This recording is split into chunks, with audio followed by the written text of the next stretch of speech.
Okay, so then Silver Fox, she walks up to Colonel Stryker and she's like, hey, I did what you asked. Can I have my sister back now? And then Colonel Stryker's like, no, I'm a bad guy. And he chooses to say no. This is the point where I was very confused because they revealed that Silver Fox's power was that she could touch men and make them do whatever she wanted. Why is it that when he kidnapped her sister, she didn't just touch him and force him to let her go? Sabretooth comes back.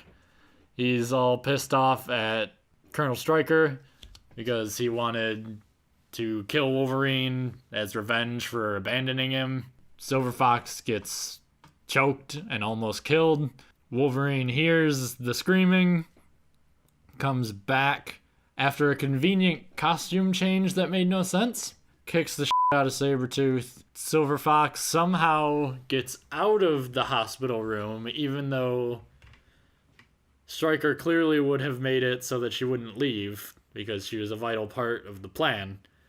So she runs down the stairs. She's like, Wolverine, I actually did love you, and I didn't just trick you into it, and things. So then Wolverine's like, yeah, okay. They start breaking out all of the mutants that Stryker had been kidnapping. The doors open in a shot very similar to the Darth Maul reveal in Phantom Menace. Doors open, dude's standing there, and he's like, I'm a fucking badass. Wolverine is all like, okay, you guys should probably find a different way out. And he starts fighting with Weapon 11, which they called Deadpool, who has katana arms, teleportation, Wolverine's healing factor, Cyclops' eye power thing, and it's so dumb.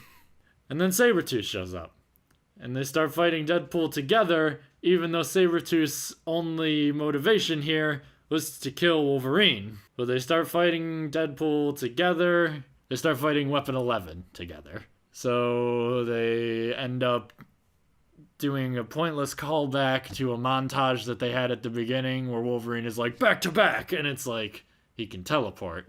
He can just go to the side of either of you. He's kicking the shit out of them. And then Wolverine he jumps up really high, and then he chops off Deadpool's head. But Deadpool had been using the eye power that he stole from Cyclops, so he fell into the cooling tower, and the eye power apparently got stuck in the on position, and it circled around, and it destroyed the cooling tower. Then Gambit shows up. For no reason. I think he catches Wolverine or some shit. It's stupid. And Silver Fox is there. She was like near the cooling tower when it fell down. She's like, save me, Wolverine. And he picks her up, puts her over his shoulder because her leg is messed up or something.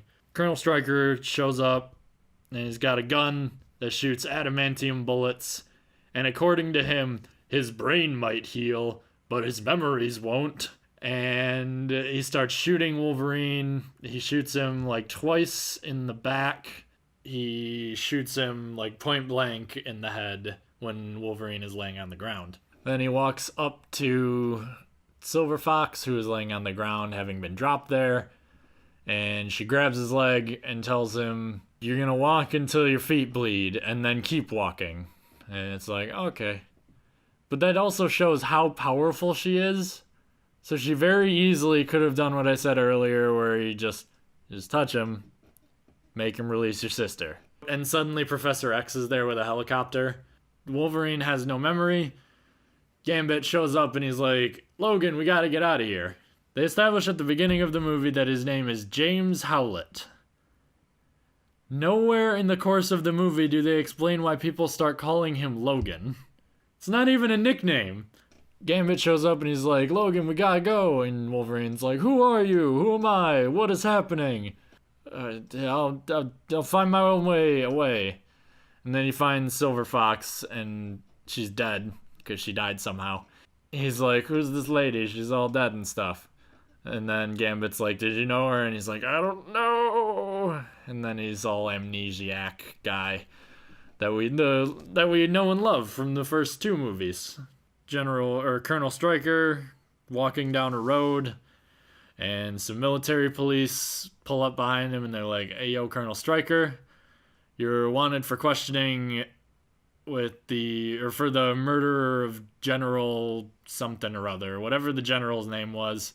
They clearly suspect that he murdered this general. And yet, at the beginning of X-Men 2, he's a special consultant to the president, even though he murdered a general and would have been court-martialed and put in jail for the rest of his life. Movie's a piece of shit. It is completely awful. There's one good thing about the movie, and it's Wade Wilson at the beginning, played by Ryan Reynolds, which is still very good casting, but criminally underused because he's only in the movie for 5 minutes. The movie sucks. All it does is rehash things we already learned in X2, only worse and with more unnecessary characters thrown in because of name recognition. It's a shitty movie, don't watch it. Alright, so now we're moving along to X-Men First Class. This was a good movie. I actually enjoyed it a lot. I would say it's a little under X2 for overall quality. They used the costumes, which I liked. They were the original First Class green or yellow and blue costumes, so it didn't have the iconic costumes for each character, but there were barely any iconic characters in First Class, so it doesn't really matter. I liked James McAvoy and Michael Fassbender as Professor X and Magneto. They were both very effective. I liked Magneto as super awesome Nazi hunter. That was fun. I liked the backdrop for the final battle being the Cuban Missile Crisis. That was cool. Jennifer Jones is a crap actress, apparently. I've literally only seen her in First Class, but she was so stiff, and she was only there because she was blonde and had breasts, and that was it. I liked the Wolverine cameo. That was fantastic. That was probably my favorite part of the movie. And I liked at the end how they teased that Magneto was going to get his ridiculous red and purple costume, and he even had the metal magnet on top of the helmet that he had seemingly spray painted after he stole it from Sebastian Shaw. Overall, very good movie. I would have preferred more of the iconic characters as opposed to just the no-name bottom of the barrel mutants. Whatever, it worked as a movie and I enjoyed it a lot. Overall, probably a C+. The Wolverine. Second standalone movie for Hugh Jackman as Wolverine. This one not a sequel to The Wolverine, which was the original intention. They decided to make it a sequel to X-Men 3. So up to this point, it's the most recent one besides Days of Future Past, which takes place after. It's a solid film. There are some sequences that are stupid. Overall, it's not a bad movie. It's not fantastic either. I would say probably a C. It's a fun Wolverine adventure. This being the last Wolverine-centric movie, I will bring up a problem that I've had with literally every one of these X-Men movies. The lack of blood. When Wolverine kills someone, which happens in every movie, mind you, he doesn't just injure people, he straight up stabs them in the chest with his adamantium claws.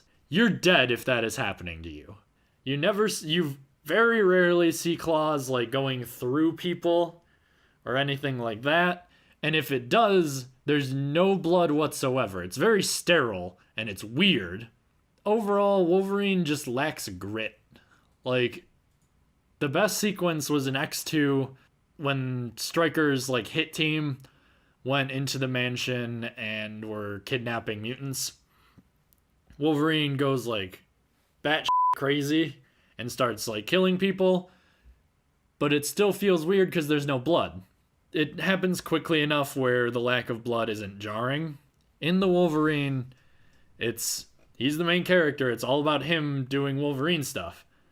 So when he kills people and there's still no blood, specifically in one scene, he punches a guy in the face with his claws out, and there's nothing. There's no blood, there's no gore, nothing at all.